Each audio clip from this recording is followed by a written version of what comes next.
Kebijakan Pemkot Denpasar menutup fasilitas umum pada saat malam pergantian tahun dipatuhi warga. Dari pantauan di 3 fasum, yakni Lapangan Puputan Badung, Taman Kota Lumintang, dan Lapangan Puputan Margarane sepi dari aktivitas perayaan malam pergantian tahun. Warga yang main kembang api dan petasan juga sangat minim. Bahkan di kawasan Caturmuke yang terlihat hanya beberapa petugas Satpol PP dan aparat kepolisian yang berjaga. Demikian pula di Lapangan Renon tidak ada aktivitas malam itu.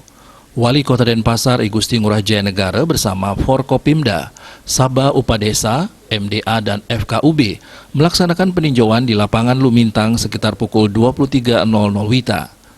Di sela-sela peninjauan, Jaya Negara mengatakan peninjauan malam pergantian tahun dilaksanakan guna memastikan keamanan, ketertiban, serta kenyamanan masyarakat. Jaya Negara bersyukur dari pemantauan ini, situasi di 3 lapangan dan taman kota yang ada di Kota Denpasar ini aman, tertib, dan kondusif. Ia berharap masyarakat dapat melaksanakan pergantian tahun ini secara tertib dan tetap menerapkan protokol kesehatan. Hal ini mengingat pandemi COVID-19 belum usai. Asmara Putra, Bali Pos melaporkan.